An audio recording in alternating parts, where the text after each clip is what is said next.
Hello everyone, જય શ્રી કૃષ્ણ।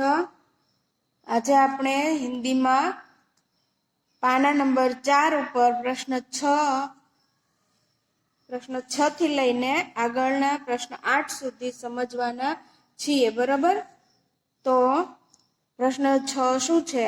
तो કે नीचे दिए गए टिकट का चित्र देखकर प्रश्नों के उत्तर दीजिए। तो नीचे અહીંયા બે ટિકિટો દોરેલી છે અને હવે એને લગતા અહીંયા સવાલો છે, તો એના જવાબ આપણે લખવાના છે। તો પહેલી ટિકિટ શેની છે? આ ટિકિટ છે ટ્રેનની અને આ ટિકિટ શેની છે? તો કે બસની। જુઓ જીએસઆરટીસી લખેલું છે, જીએસઆરટીસી બસની ટિકિટ કહેવાય અને આવી રીતે જ્યાં જંક્શન એમ લખેલું હોય એ ટ્રેનની ટિકિટ હોય, બરાબર। તો સૌથી પહેલો સવાલ છે યહ ક્યાં હે? તો કે યહ આ રેલવે અને આ બસની, તો કે યહ रेलवे और बस का टिकट है। બીજો સવાલ છે બસ કા ટિકટ કહાં સે કહાં તક કા હે? તો હવે જુઓ બસના ટિકિટ છે, બસની ટિકિટ એમાં ક્યાંથી ક્યાં સુધીનું લખાયેલું છે? તો કે આ હાદડથી લઈને ચિલોડા સુધીનું છે, બરાબર।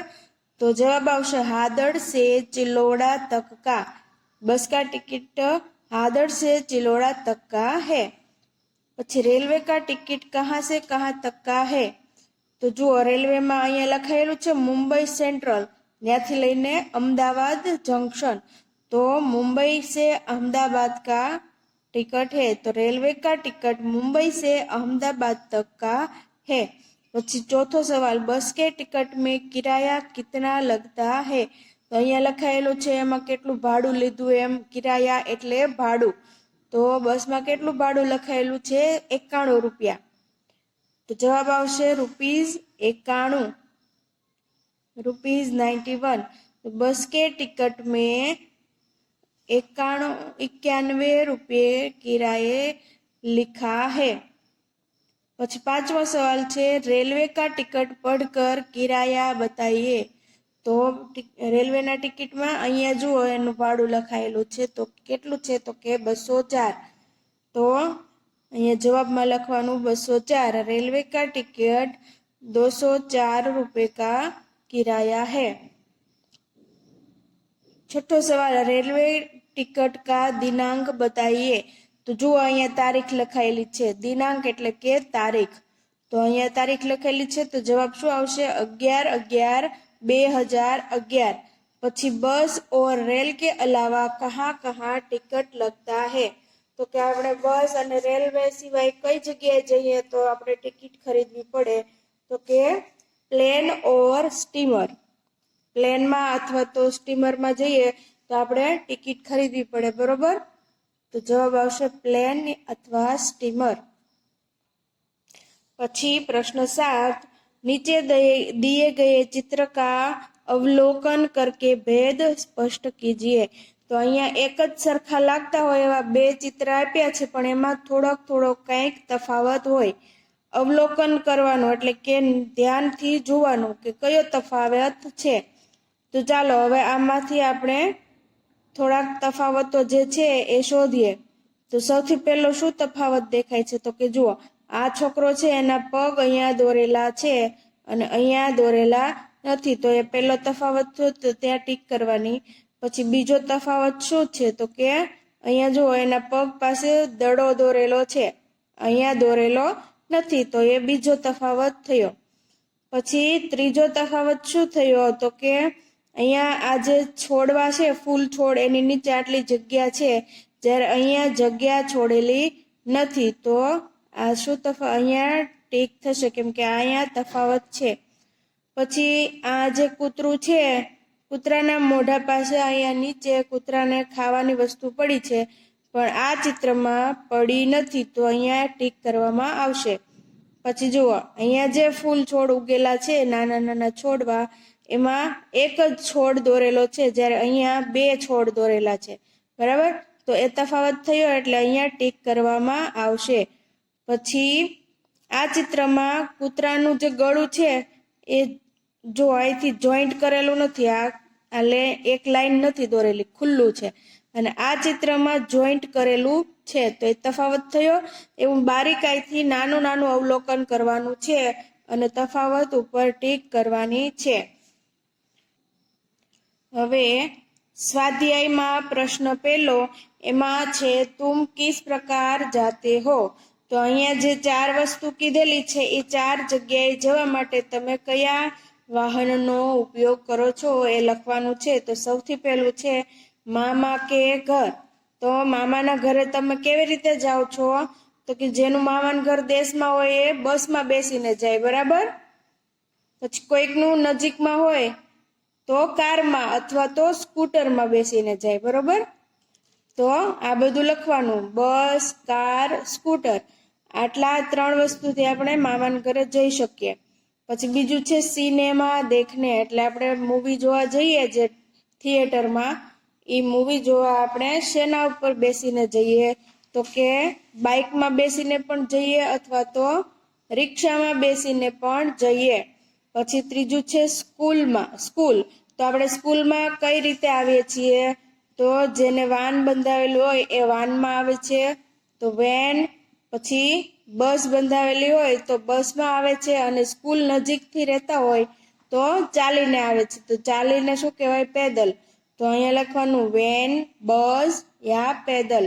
પછી ચોથું છે બાજાર। તો કે બજારમાં તમે કઈ રીતે જાઓ છો? તો કે અથવા તો સ્કૂટર ઉપર જઈએ, મમ્મી સાથે જતા હોઈએ તો સ્કૂટર ઉપર જઈએ, પછી અથવા તો રિક્ષામાં જઈએ અથવા તો બસમાં જઈએ। તો લખવાનું છે સ્કૂટર, રિક્ષા અથવા બસ। હવે પ્રશ્ન બીજો, तुमने इनमें से किसकी सवारी की है? अगर हाँ है तो टिक और ना तो खोटा की निशान लगाओ। तो પહેલું આપેલું છે ઘોડાગાડી। તો ઘોડાગાડીમાં તમારામાંથી કેટલા લોકો બેઠેલા છે? જો તમે બેઠેલા હો તો અહીંયા ટીક કરવાની છે, અને ના બેઠા હો તો અહીંયા ચોકડી કરવાની છે।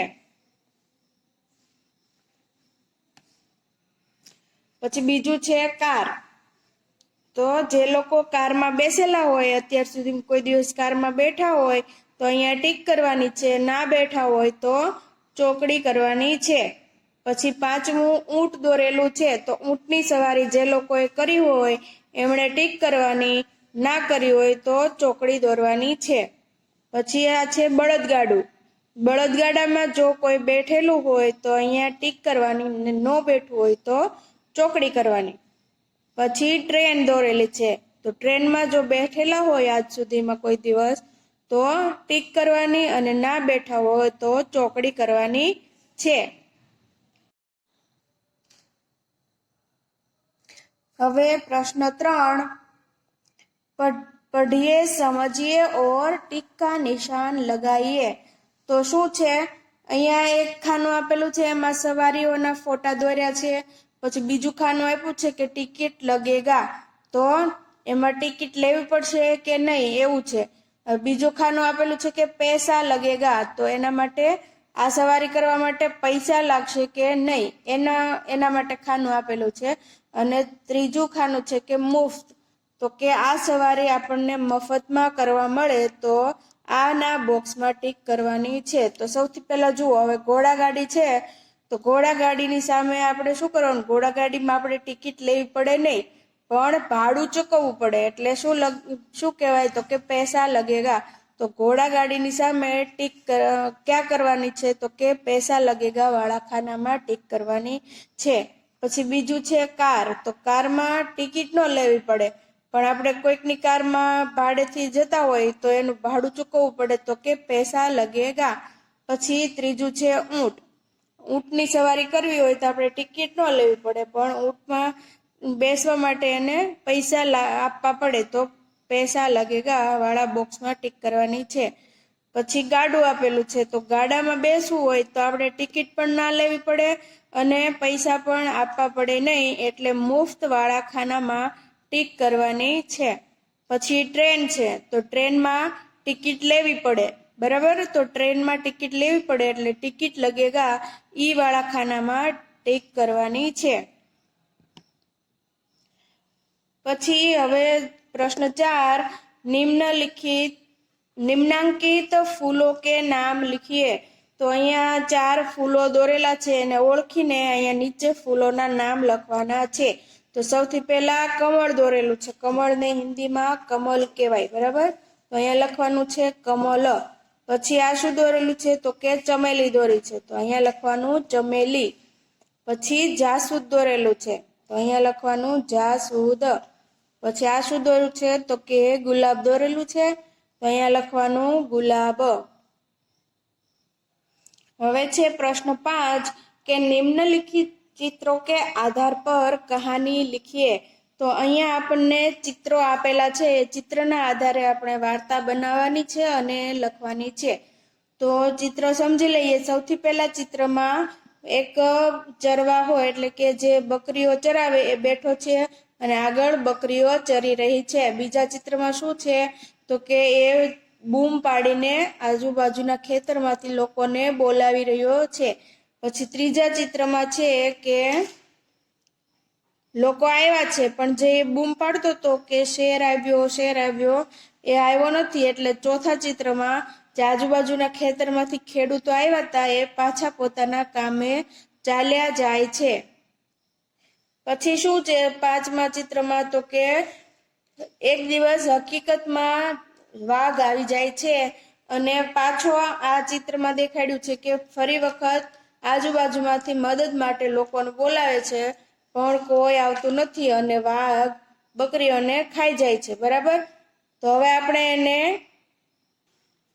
લખવાનું છે. તો કઈ રીતે લખશું? एक गांव में एक चरवाहा रहता था. वह अपनी बकरियों को चारने के लिए जंगल में जाता था. एक दिन जब भेड़ बकरियां चारा चर रही थी तब उसे एक गम्मत सूझी. उसने जोर जोर से चिल्लाना शुरू कर दिया कि शेर आया, शेर आया. चरवाहे की चिल्लाहट सुनकर आसपास के खेत में से किसान उसकी मदद के लिए दौड़ आए.